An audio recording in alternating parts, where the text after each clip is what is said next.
ஜெபம். ஹல்லேலூயா. ஸ்தோத்திரம் ஆண்டவரே, உம்மை துதிக்கிறோம், உம்மை ஸ்தோத்திரிக்கிறோம். கர்த்தாவே, உமக்கு நன்றி செலுத்துகிறோம்ப்பா. அக்கினியில் நடந்து வந்தோம், சேதம் ஒன்றும் இல்லையப்பா. தண்ணீரை கடந்து வந்தோம், சேதம் ஒன்றும் இல்லையப்பா. மூழ்கி நாங்கள் போகவில்லையப்பா. தகப்பனே, தந்தையே, ஆண்டவரே உங்களுக்கு நன்றி ஆண்டவரே. நீர் எங்களோடு கூட இருக்கிற கிருபைகளுக்காக உம்மை துதிக்கிறோம். இந்த நல்ல நாளுக்காக நன்றிப்பா. நாங்கள் இந்த சுத்திகரிப்பின் நாளில் கூட உமக்காக வைராக்கியமாக இருக்கும்படியான ஒரு ஆண்டவரே செய்தியாக்காக இந்த கூட்டத்தை தந்ததுக்கு நன்றி செலுத்துகிறோம். ஆண்டவரே, வந்திருக்க உடைய பிள்ளைகள் ஒவ்வொருவரையும் பேர் பேராக நீர் ஆசீர்வதித்தருளும். அடிமையை மறைத்துக் கொள்ளுங்க தகப்பனே. இயேசுப்பா, நீங்க பேசுங்க ராஜா. ஹல்லேலூயா. உமக்கு நன்றி செலுத்துகிறோம். நன்றி ஆண்டவரே. தகப்பனே ஸ்தோத்திரம். இதயம் ஆயத்தமா இருக்க உதவி செய்யுங்கப்பா. நீங்க பேச வேண்டும் என்று வேண்டிக் கொள்கிறேன். இயேசுவின் நாமத்தில் வேண்டிக் கொள்கிறேன், ஜீவனுள்ள நல்ல பிதாவே. ஆமென். இயேசுவின் நாமத்தில் உங்கள் எல்லாருக்கும் வாழ்த்துக்கள். இன்னைக்கு நான் உங்களுக்காக தானியேல் 3வது அதிகாரத்துல சாத்ராக், மேஷாக், ஆபேத்நேகோ எப்படி அவர்கள் காக்கப்பட்டார்கள் அப்படின்னு சொல்லி எல்லாருக்கும் நமக்கு தெரிஞ்சாலும் ஒரு செய்தி நான் உங்களுக்காக எடுத்திருக்கிறேன். நம்ம பார்க்கும்போது 1வது அதிகாரத்தில் ராஜாவாகி நெபுகாத்நேச்சார் அப்படின்னு ஒரு ராஜா இருந்தார். அந்த ராஜா 10 முழ உயரம் 6 முழ அகலமுமான ஒரு சிலையை பண்ணி வித்தார். அதை ஒரு பெரிய சமபூமினா ஒரு ஏரி மாதிரி அந்த இடத்துல அந்த சிலையை நிறுத்தி எல்லாரும் சகல ஜனங்களும் அந்த சிலையை வணங்க வேண்டும் அப்படின்னு சொல்லி ஒரு முரசு அறிவிக்கப்பட்டது. ஆனால் இதில் தேவனை மட்டும் ஆராதிக்கிற 3 பேர், நிறைய பேர் இருந்ததில் சாத்ராக், மேஷாக், ஆபேத்நேகோ அப்படின்னு ஒரு 3 பேர் இருந்தாங்க. அவங்களுடைய ஒரு வைராக்கியத்தையும் தேவன் அவர்களை எப்படி விடுவித்தார் அப்படிங்கிறத கொஞ்சம் ஆழமாக நம்ம பார்ப்போம். நீங்கள் எல்லாரும் கேட்டிருப்பீங்க.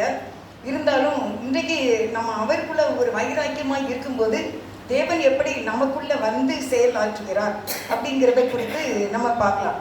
இவங்க 3 பேரையும் என்ன செய்யும்போது நீங்கள் 7வது வசனம் வாசிங்க. அதாவது 6வது வசனம் 6, 7. எவனாகிலும் தாழ விழுந்து பணிந்து கொள்ளாமல் போனால் அவன் அந்நேரமே எரிகிற அக்கினி சூளையின் நடுவிலே போடப்படுவான் என்றான். ஆதலால் சகல ஜனங்களும் எக்காலம், நாதசுரம், கிண்ணரம், வீணை, சுரமண்டலம் முதலான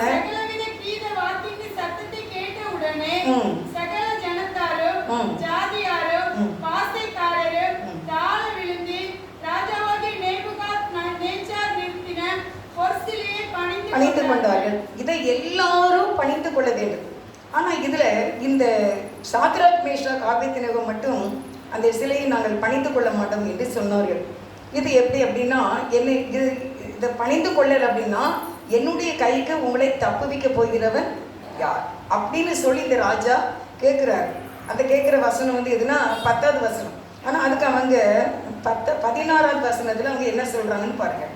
நாங்கள் 17, 3:17 நாங்கள் ஆராதிக்கிற எங்கள் தேவன் எங்களை தப்புவிக்க வல்லவராய் இருக்கிறார்.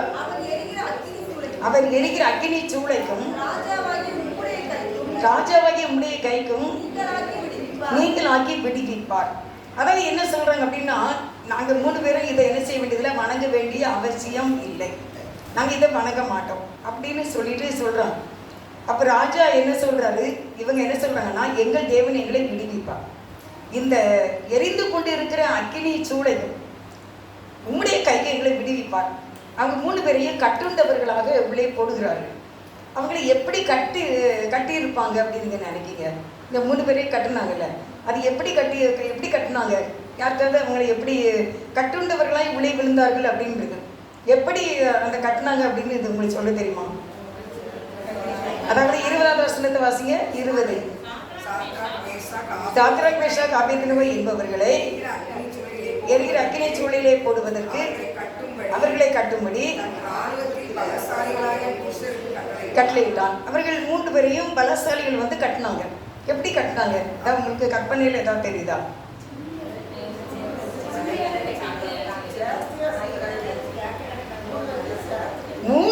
சேர்த்து கட்டினாங்க. அதான் அதில் மேட்ரே என்ன அப்படின்னா, ஒவ்வொருத்தரையுடைய கையையும் காலையும் கட்டி கட்டி உள்ள போடல, 3 பேரும் என்ன செய்தாங்க, ஒன்னா சேர்த்து கட்டினாங்க. அப்படி கட்டிதான் என்ன செய்தாங்க, அவங்க அக்கினி சூழக்குள்ள போடுறாங்க. அப்போ அதுக்கு சொல்றாங்க, நீர் போடுங்க, அதனால எங்களுக்கு பிரச்சனை இல்லை. 19 வாசிக்க பார்ப்போம். இல்ல 18. விடுவிக்காமல் போனாலும் நாங்கள் உடைய தேவர்களுக்கு ஆராதனை செய்வதும் இல்லை, நீர் நிறுத்தின பொற்சிலையை பணிந்து கொள்வதும் இல்லை என்கிறது. ராஜாவாகி உமக்கு தெரிந்திருக்க கடவுது. நீங்க என்ன பண்ணாலும் பரவாயில்ல, நாங்கள் இந்த பொற்சிலையை வணங்குவதில்லை என்பது உமக்கு தெரிந்திருக்க கடவுது. ஸ்ட்ராங்கான ஒரு விசுவாசாரியை நம்ம பார்க்கிறோம். நமக்கும் வாழ்க்கையில எவ்வளவு பிரச்சனைகள் சோதனைகள் வரும்போது ஒரு சோறு வந்துருதுல, நடக்குமா நடக்காதா, சோகமாகுமா சோகமாகுவதா, கிடைக்குமா கிடைக்காதா, என்ன செய்ய அப்படின்னு. ஆனால் நமக்காக தேவன் ஒரு ஆசீர்வாதத்தை வைத்திருக்கிறார், வெயிட்டிங்ல இருக்குது. அப்படிப்பட்ட நேரத்தில் கர்த்தர் எனக்கு கற்றுக் கொடுத்தது என்ன அப்படின்னா, இப்போ நீங்கள் எந்த சூழ்நிலையில் நெருக்கப்பட்டதான ஒரு சுச்சுவேஷனில் நீங்கள் இருந்தாலும் இதற்கு முன்பாக கர்த்தர் நம்ம நடத்தி கொண்டு வந்த அந்த பாதைகளை நினைத்து நாம் நன்றி சொல்லுவேன். அப்படி நீங்கள் நன்றி சொல்லிட்டீங்கன்னு வச்சுக்கோங்க, அப்போ உங்களுக்கு இந்த பாதை ரொம்ப லேசாக தெரியும். அன்றைக்கு எப்படியான ஒரு சூழ்நிலையில் நம்ம இருந்தோம், அன்றைக்கு தேவன் நம்மை காப்பாற்றினார். இன்றைக்கும் நம்மை காப்பாற்றுவது ஆண்டவருக்கு லேசான காரியம். நம்ம வாயில அடிக்கடி சொல்ல வேண்டிய வார்த்தை, ஆண்டவரே இது உங்களுக்கு லேசான காரியம், இது உங்களுக்கு அற்ப காரியம் அப்படின்னு சொல்லி நம்ம நினைக்கும் போது கர்த்தர் கண்டிப்பா ஈஸியாக அதை நமக்கு சரி பண்ணிடுவார். அடிக்கடி சொல்லுங்க, ஆண்டவரே என்னுடைய பலவீனம் இல்லை, என்னுடைய வியாதி, என்னுடைய இந்த கஷ்டம் உங்களுக்கு லேசான காரியம். எனக்கு தான் ஒருவேளை இந்த கடன் பெருசா இருக்கலாம், ஆனா உங்களுக்கு இது அற்ப காரியம். எங்களுடைய பிள்ளைகளுடைய வாழ்க்கையில சமாதானம் இல்லாம எந்ததுல இருந்தாலும் பரவாயில்ல, நீங்க எனக்கு செய்வீங்க, இது உங்களுக்கு அற்ப காரியம், லேசான காரியம், என்னால முடியாது, எனக்கு பெருசுதான், ஆனா உங்களுடைய பார்வையில லேசான காரியம் சொல்லிட்டு நம்ம நல்லா நன்றி சொல்ல வேண்டும். நீங்க கண்டிப்பா செய்வீங்க ஆண்டவரே, நீங்க என்னை கைவிடவே மாட்டீங்க ஆண்டவரே. இந்த வாழ்க்கை பயணத்துல நமக்குள்ள அந்த ஒரு விசுவாசங்கிறது இருக்கு தெரியுமா, அது என்னது, ஒரு உயிர் மாதிரி. நம்ம அப்படியே நம்பணும், கண்டிப்பா எனக்கு என்ன செய்யும், நடக்கும், தேவன் எனக்கு செய்வார், நான் விசுவாசிக்கிறேன் அப்படின்னு சொல்லி அதிகமா நம்ம ஜெபத்துல நம்ம இருக்கணும். ஆண்டவருடைய பாதத்திலேயே அதான் சொல்றாங்க, ஆண்டவரே உமக்கு தெரிஞ்சிருக்க கிடையாது, நாங்க இதை வணங்கவே மாட்டோம், உமக்கு தெரிஞ்சிருக்க கிடையாது. உடனே 19 வாசிங்க. அப்பொழுது நேபுகாத்நேச்சாருக்கு கடு கோபம் உண்டு, சாத்ராக் மேஷாக் என்பவர்களுக்கு விரோதமாய் அவனுடைய முகம் வேறுபட்டது. சூளையை சாதாரணமாய் சூடாக்குவதை பார்க்கிறோம் 7 மடங்கு அதிகமாய் சூடாக்கும்படி உத்தரவு கொடுத்தார். சூளை எப்படி இருக்கு, விறகையும் எண்ணெயும் ஊற்றி அது பயங்கரமா சூளைன்னு உங்களுக்கு தெரியும், பெரிய என்ன ஒரு எத்தனையோ ஒரு செண்டு அகலத்துல அந்த சூளையை கட்டி உள்ள எரிசிவாங்க போட்டு எரிப்பாங்க. அப்படிப்பட்ட சூளை அப்படியே பயங்கரமா எரிஞ்சுக்கிட்டு இருக்கு. நம்மளால ஒரு குக்கர் பட்டா கூட என்ன செய்ய முடியல, அது குக்கர்ல கைப்பட்டு தோசைகள் செய்வது பட்டுட்டு காட்டிகிட்டே இருப்போம். ஆனா பயங்கரமா சூளை எரிஞ்சுக்கிட்டு இருக்கு. அதுக்குள்ள உள்ள போடும்படி 3 பேரையும் ஒன்ன கட்டி வச்சிருக்கு. ஆனா அவங்க என்ன சொன்னாங்க அப்படின்னா, பரவாயில்ல, நாங்க உள்ள என்ன சரி போட்டாலும் பரவாயில்ல, நாங்க அந்த சிலையை வணங்குறது இல்லை அப்படின்னு சொன்னாங்க. இன்னைக்கு ராஜா கையில கடுக்கவும் வந்துச்சு. ராஜா கோபம் எப்படி இருக்கும் தெரியுமா, என்ன வெட்டுதான். அவ்வளவு ஒரு பயங்கரமான சூளையை இன்னும் 7 மடங்கு சூடாக்கு அப்படின்னா 7 டின்னு எண்ணெயை ஊத்து, 7 டன்னு விறக உள்ள போடு அப்படின்னு சொல்லி 7 மடங்கு 14 மடங்கு அப்படியே தீ பிடிச்சி கொழுந்து விட்டு எரிஞ்சிட்டு இருக்கு. இவங்க 3 பேரையும் கட்டி எங்கேயும் ஓடைய முடியாது இல்லையா, கட்டி வச்சாக்கல அப்படின்னு பார்த்துக்கிட்டு இருக்காங்க. ஆனா உண்மையிலே அவங்க என்ன வச்சிருப்பாங்க, அந்த நேரம் நீ நினைப்பீங்க ஜெபம் தான் பண்ணிருப்பாங்க, ஆண்டவரே உமக்காக நாங்க போறோம், விடுவித்தாலும் சரி விடுவிக்காம போனாலும் சரி நீர் தான் மெய்யான தெய்வம் என்பது எங்களுக்கு தெரியும், பரவாயில்ல, ஐ டோன்ட் கேர் அப்படின்ட்டு அவங்க தைரியமா 3 பேரும் கட்டுப்பட்டவங்களாக ஒருத்தர் சொல்லியிருப்பாங்க, ஸ்ட்ராங்கா இருந்துக்க, இதை விட்டு என்ன செய்யாத விலகாத, ஸ்ட்ராங்கா இருந்துக்க, போட்டாலும் பரவாயில்ல, நம்ம தேவன் விடுவிப்பார் நிச்சயம் அப்படின்னு சொல்லிட்டு அங்க இருந்தாங்க. ராஜாவுக்கு கடுக்கவும் வந்துட்டு சூளையை 7 மடங்கு போட்டாங்க. அப்பொழுது அவர்கள் அடுத்து 20 தங்கள் சால்வைகளோடும் விசார்களோடும் பாகைகளோடும் மற்ற வஸ்திரங்களோடும் கட்டப்பட்டு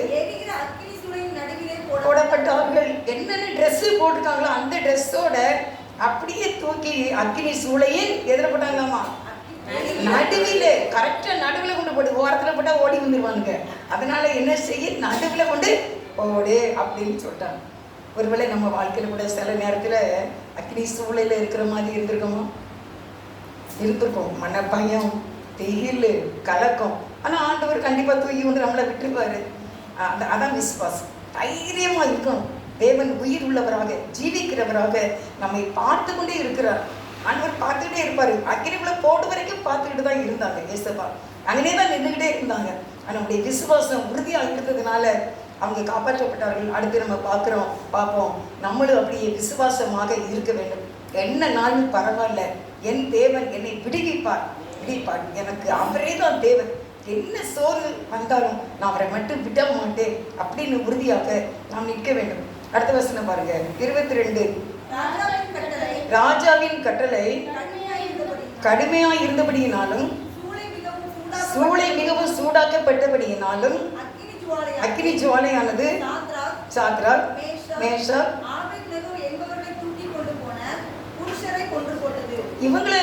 இவங்களை ஒன்றும் செய்யல.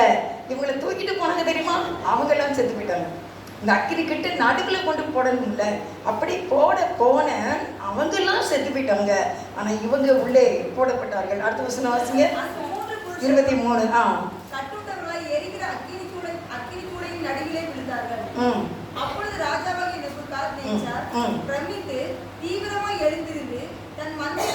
தன் மந்திரிமாரை நோக்கி 3 புருஷரை அல்லவோ கட்டுண்டவர்களாக அக்கினியிலே போடுவித்தோம் என்றார். ஆம் ராஜாவே என்றார்கள். அதற்கு அவன், இதோ 4 பேர் அவர்களுக்கு ஒரு சேதமும் இல்லை. 4ஆம் ஆளின் சாயல் தேவபுத்திரனுக்கு ஒப்பாய் இருக்கிறது என்றார். 3 பேர்களாக நம்ம அக்கினியிலே கட்டுண்டவர்களாய் போட்டோம். இப்போ விடுதலையாக 4 பேர் என்ன செய்திருக்காங்களா? என்ன செய்திருக்காங்க பார்த்தோம். நம்ம லாபி கொண்டு இருக்கிறார்கள். 4 பேர் அங்கே எப்படி, அவங்களுக்கு ஐஸ் வானத்திலிருந்து என்ன வந்துச்சு, ஐஸ் மேலாம் அவங்க மேலே பொழிஞ்சுக்கிட்டே இருக்கு. அதனால அவங்க எப்படி இருக்காங்க, அங்கே நல்லா சொன்னாங்க, அக்கினியில் நடந்து வந்தோ சேதம் இல்லையப்பா, தண்ணீரை கடந்து வந்தோ மூழ்கி போகவில்லையப்பா, திரும்ப எங்களை விட்டு இமை பொழுதும் விலகலப்பா, உங்க திரும்ப எங்களை விட்டு இமை பொழுதும் விலகலப்பா, தேவன் நீ எங்கள் ராஜா நீ, நாங்கள் போற்றிடும் எங்கள் கண்மலையும் நீர், எங்கள் தேவன் நீ எங்கள் ராஜா நீ, நாங்கள் போற்றிடும் எங்கள் கண்மலையும் நீர். அக்கினியில் நடந்து வந்தோம், சேதம் ஒன்றும் இல்லையப்பா, தண்ணீரில் நடந்து வந்த மூழ்கி போகவில்லை, நீரே எங்கள் தேவன் எங்கள் ராஜா என்று அவர்கள் அறிக்கையிட்டார்கள். 3 பேரை அல்லவா போட்டோம், ஆனால் இப்பொழுது 4 பேர் அங்கே நிற்கிறார்கள். தேவனும் அந்த அக்கினிக்குள்ளாக அங்கே இறங்கி வந்து விட்டார். அருமையானவர்களே, நம்முடைய வாழ்க்கையிலும் நம்ம கூட ஆண்டவர் கண்டிப்பாக இருப்பாங்க. நம்ம உறுதியான விசுவாசமாக இருக்க வேண்டும், அறிக்கை செய்து கொண்டே இருக்க வேண்டும். தேவன் எங்களோடு கூட இருக்கிறார். அப்படிலாம் நீங்கள் விட்டுற மாட்டீங்கப்பா, நீர் முற்று முடிய எங்களை ரட்சித்து நடத்துவீங்கப்பா. தொட்டவர் விட மாட்டார். எனக்கு ஒரு ஃப்ரெண்டு உண்டு, அவ சொல்லுவாள், தொட்டவர் விட மாட்டார், தொட்டவர் விட மாட்டார். நம்மளை தொட்டுட்டாரு, தொட்ட பிறகு நம்மளை ஒரு நாள் விட மாட்டார், அவரோடு கூட வைத்துக் கொள்வார். இவங்களோடு உள்ள இறங்கின தேவாதி தேவன் நம்முடைய வாழ்க்கையில கூட நம்மோடு கூட இருக்கிறார். 26வது வசனம், அப்பொழுது எரிகிற அக்கினி சூளையின் வந்து உன்னதமான தேவனுடைய தாசராகிய என்பவர்களே நீங்கள் வெளியே வாருங்கள்.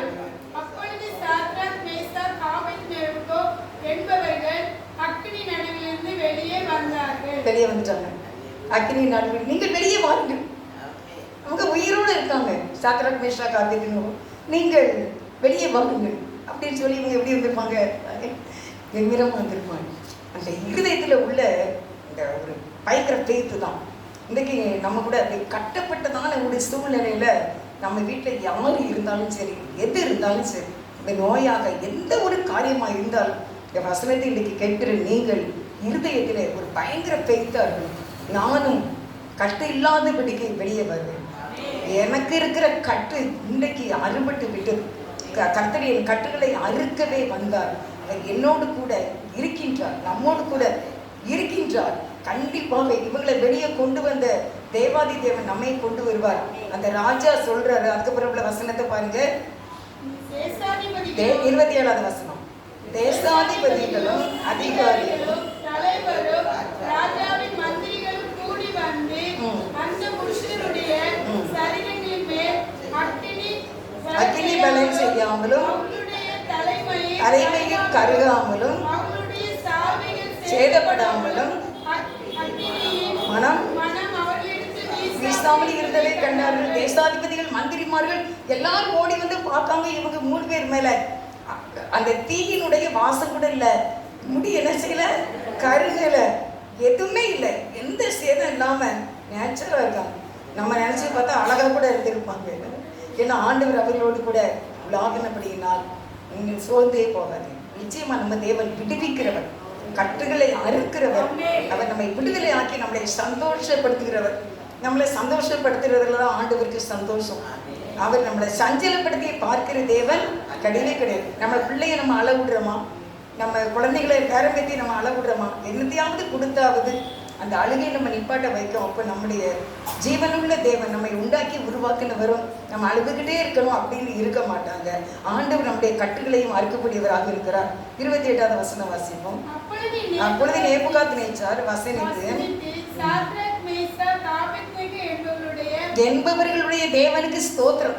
இவர் ராஜாவை என்ன செய்தாரு, இவங்களுடைய தேவனுக்கு நானும் ஸ்தோத்திரம் பண்றேன். ஏன்னா பெரிய அதிசயத்தை பார்த்ததுனால அவர்கள் தங்களுடைய தேவனை தவிர வேறொரு தேவனையும் சேவித்து பணியாமல் அவரையே நம்பி ராஜாவின் கட்டளையை தள்ளி தங்கள் சரீரங்களை ஒப்பு கொடுத்ததினால் தம்முடைய தூதனை அனுப்பி தம்முடைய தாசரை விடுவித்தார்.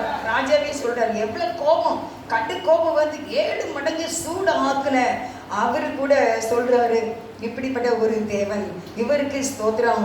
இந்த தேவனை போல வேற தேவன் இல்லை. அவர்கள் வைராக்கியமாய் இருந்தபடியால் தேவன் தன்னுடைய தூதனை அனுப்பி விடுவித்தார். அருமையானவர்களே, நாமும் வைராக்கியமாக இருப்போம். முழங்கால் பண்ணிடுங்க, உட்கார்ந்துருங்க, எப்போனாலும் ஸ்தோத்திரம் பண்ணிக்கிட்டே இருங்க, ஜெபம் பண்ணிக்கொண்டே இருங்க. அந்த ஜெபம் உங்களை காக்கும். அந்த ஜெபம், அந்த பாடல், அந்த துதி, அந்த ஸ்தோத்திரங்கள் உங்களை கண்டிப்பாக விடுதலை ஆக்கும். ஆரம்ப பயமாக தான் இருக்கும். அந்த ஜெபங்கிறது நீங்கள் அந்த கயிறை எடுக்கும்போது அப்படியா நடக்குமா நடக்காதா, கிடைக்குமா கிடைக்காதா அப்படின்னு சொல்லி தான் நமக்கு இருக்கும். ஆனாலும் அதையும் மீறி அவ சொன்னால எப்படி தடையை தாண்டி நம்ம வரும்போது அந்த தண்ணி எப்படியா, அது வந்து மழை பெய்து தண்ணி ஓடும்போது செடி குத்தா இருக்கும், புல்லு மாதிரி முளைச்சி தண்ணிக்கிட்டே நின்றுக்கிட்டு இருக்காது. அது எங்கிட்ட இடம் கிடக்குன்னு நெளிஞ்சு வலிஞ்சு என்ன செய்யுமா, அந்த செடியை தாண்டி அந்த கல்லை தாண்டி ஏன்னா அந்த மட்டையை தாண்டி எப்படியாவது அது எங்கே போகணுமோ அந்த பழத்தை நோக்கி அந்த தண்ணி ஓடிக்கொண்டே இருக்கிறது போல நம்முடைய வாழ்க்கையிலும் அது எதுன்னு வந்தாலும் பரவாயில்ல. ஜெபம் நான் கூட நம்ம இதில் போட்டிருந்தேன், விசுவாசிப்பதற்கு நீங்கள் வாசிங்களா குரூப்பில், விசுவாசிப்பதற்கு பணம் தேவையா, விசுவாசிப்பதற்கு பணம் தேவையா? ஆண்டவரை நம்ம நம்புறதுக்கு பணம் வேணுமா?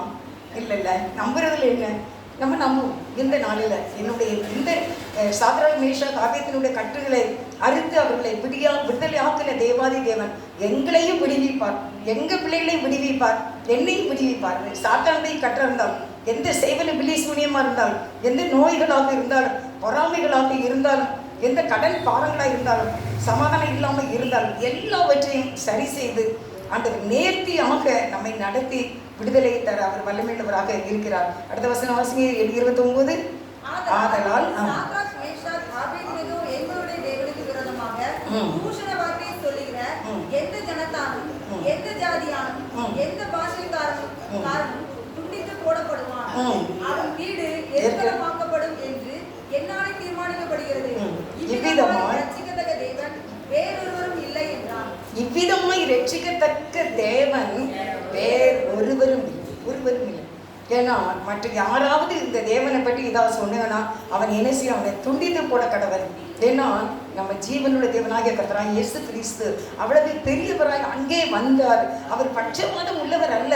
நம்ம அவரை நோக்கி கூப்பிடும்போது நமக்கு வருவார், நம்மளை தொடுவார், நம்மகிட்ட பேசுவார், பயப்படாதே சொல்வார், கலங்காது என்று சொல்லுவாங்க. ஏசப்பா தைரியம் மாறு, நான் பார்த்துக்கிடுவேன் அப்படின்னு சொல்லி நம்மை நடத்தி வந்தார். இவ்வளவு காலமும் நம்மை நடத்தி வந்து ஆண்டவர் இன்னுமே உங்களை நடத்துவார், உங்களை உயர்த்துவார். அடுத்த வசனத்தை பாருங்க. பின்பு ராஜா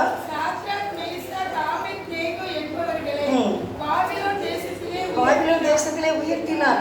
என்ன அப்படின்னா, எந்த பிரச்சனை கடுமையாக வருதோ, கடுமையாக ஜெபிக்கீங்களோ, அதுக்கு பிறகு கடுமையான ஒரு ஆசீர்வாதம். நிறைய நேரம் நீங்க பாருங்க, எதுக்காக நீங்க ரொம்ப ஜெபம் பண்ணிட்டே இருந்தீங்களோ திருப்பி அதுக்காக ஜெபம் பண்ண வேண்டியதே இருக்காத அளவுக்கு தேவன் ஆசீர்வதிப்பார். கடனுக்காக நீங்க ஒரு காலத்துல ஜெபம் பண்ணீங்கன்னா இப்போ நீங்களே பணத்தை ஏமா நீங்க இந்த லட்சத்தை எண்ணித்தாங்க, ஏன்னா உங்க கணவன் இதை எண்ணித்தாங்க அப்படின்னு கேட்கிற அளவுக்கு தேவன் என்ன செய்வாரு, ஆசீர்வதிப்பார். அப்படி எல்லா காரியத்திலையும் ஒரு வீட்டுல ஆண் குழந்தை இல்லைன்ட்டு அந்த அக்கா உட்காந்து அழுதுகிட்டே இருப்பாங்களாம். 3 பொம்பளை பிள்ளை எப்பவும் அழுதுகிட்டே இருப்பாங்களாம். இப்போ ஒரு பொம்பளை பிள்ளை பிறக்காதான்னு நினைக்காங்களாம். ஏன்னா பேரனை கட்டி கொடுத்தாலும் பொம்பளை பிள்ளை, பேத்தியை கட்டி கொடுத்தாலும் அந்த ஆம்பளை பையன், எங்க எல்லாமே ஆம்பளை பையனா பிறகு. ஏன்னா எனக்கு ஒரே ஒரு பையன் கொடுங்க, நான் உங்களுக்கு கொடுப்பேன்னு சொல்லி கேட்ட அந்த மகளுக்கு இப்போ பிறக்கிறதுலாம் என்னதான் பிறகு, பையனா பிறகு. சரி, ஒரு பொம்பளை பிள்ளை இருந்தா ஒரு சடங்கு வைக்கலாமே நினைக்காங்க, ஆனா பிறக்கிறதுலாம் என்னதான் தான் பிறகு, பையனாதான் பிறகு. அதே போலதான் நம்ம எதுக்காக அதிகமாக நீங்க ஜெபம் பண்ணிட்டீங்களோ அதுக்கு அதிகமான பரிசு தருவார். நீங்க சமாதானம் ஜெபம் பண்ணிக்கிட்டு இருந்தா சமாதானம் நதியாக கூடக்கூடியாக தருவார். எந்த ஒரு பிரச்சனை நீங்க இப்போ இருந்தாலும் இதில் நீங்க அதிகமாக ஜெபம் பண்ணுங்க, அதுக்கு பிறகு கிடைக்கிறது நம்மை கர்த்தர் உயர்த்துவார். எப்படி இவங்களை அந்த அக்கினி சூளைக்கு பிறகு பாபிலோனிலே பெரிய பதவியை கொடுத்து உயர்த்தினது போல நம்மையும் நம்முடைய குடும்பத்தையும் எல்லா காரியத்தையும் இன்று கர்த்தர் விடுதலையாக்கி கட்டுகளை அறுத்து நம்மை உயர்த்தி வைப்பார். பயப்படாதீங்கள், கர்த்தர் நம்மோடு கூட இருக்கிறார். உங்களுடைய கட்டுகளை அறுத்து உங்களை விடுவிக்கிற ஆண்டவர் உங்களை ஆசீர்வதிப்பாராக. ஆமென். God bless you.